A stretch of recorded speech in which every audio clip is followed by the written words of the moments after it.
पूजता है, अस्तित्व को पूजता है, राख को पूजता है, कब्र पर फूल मालाएं चढ़ाता है और जीवित को तिरस्कार करता है।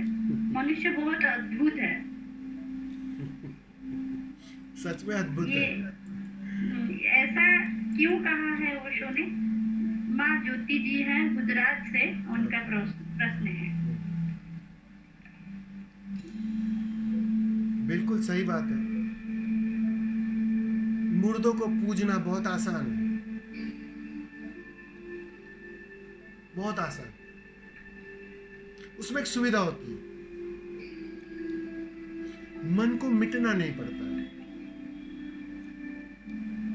मन बच जाता है, मन उसमें रास्ता खोज लेता है।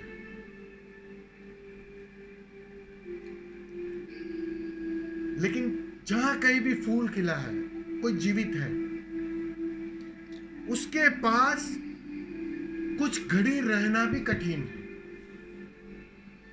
उसके सानिध्य में कुछ पल रुकना भी कठिन है। तुम उसकी ऊर्जा क्षेत्र में प्रवेश क्या किए? तुम कुछ करो या ना करो, मन मिटना शुरू हो जाता है। बेचैनी और उफान पर आ जाती है। अब कौन चाहता है बेचैनी?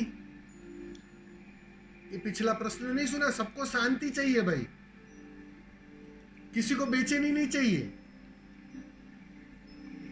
किसी को अपने को बदलना ही नहीं है, क्योंकि बदलने में उस आग से गुजरना पड़ता है जो आग तुम्हें निखारती है। मन से परे उठना पड़ता है। अब मन जैसा मित्र जो जन्मों जन्मों का साथी है, उतने तो हम बेवफा नहीं है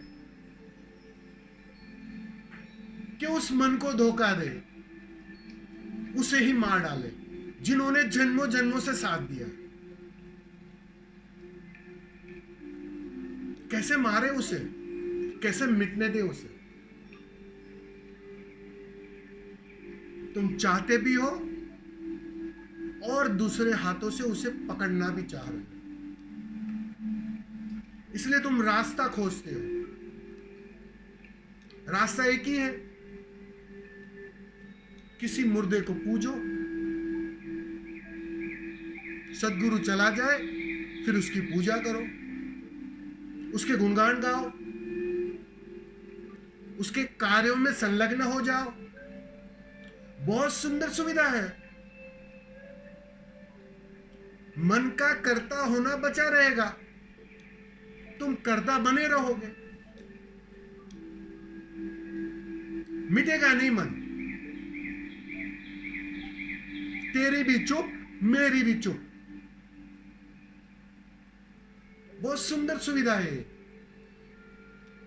क्योंकि यहां कोई है ही नहीं जो तुम्हें बदलना चाह रहा है, जो तुम्हें मिटाना चाह रहा है। जीवित सदगुरु के करीब तुम्हें मिटना पड़ेगा और कोई उपाय नहीं।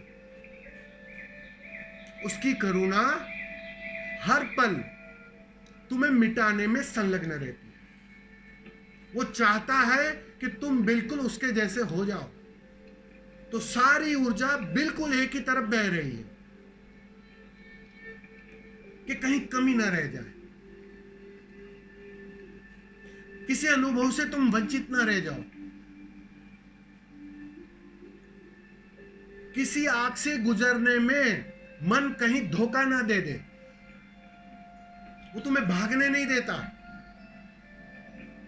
वो तुम्हें बेचैन रखता है प्रतिपल। लेकिन चाहता कौन है ऐसा?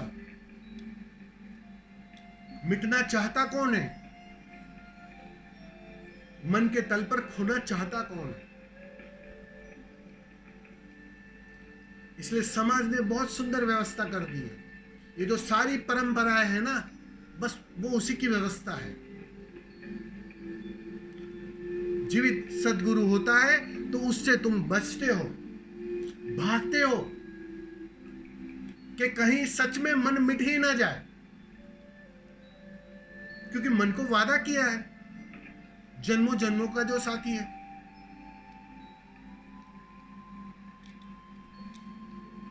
लेकिन जैसे ही वो जाता है, शरीर छोड़ता है, बस उस परंपरा के तुम हिस्से हो जाते हो, उसके गुणगान गाने। ये आसान है, बहुत आसान, इससे आसान और कुछ है ही नहीं। ओशो को पूजना, ओशो की बातें फैलाना अभी तो बहुत आसान है। जरा पूछो जो ओशो के करीब रहे हैं, जो ओशो के सानिध्य में रहे, जो किसी जीवित गुरु के सानिध्य में जिए हैं, जले हैं, मन के तल पर मिटे हैं, उनको पूछो। हर रोज एक नई आग, कहीं से भी तुम कच्चे ना रह जाओ।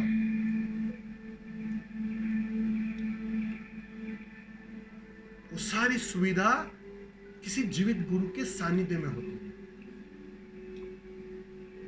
लेकिन उसकी तैयारी चाहिए। बस वो तैयारी नहीं है, उस तैयारी की कमी है। इसीलिए बचना हो रहा है, इसीलिए भागना हो रहा है, इसलिए आसान है। समझ में आ रहा है ना मां?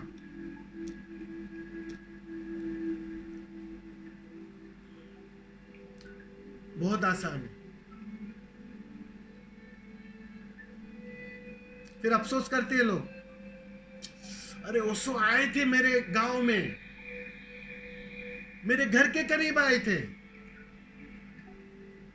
चूक गया, अब 30 साल के बाद जागा हूं मैं, अब अफसोस हो रहा है, रो रहा हूं, उसको मिलने के लिए तड़प रहा हूं। ये होता है, बिल्कुल ऐसा ही होता है।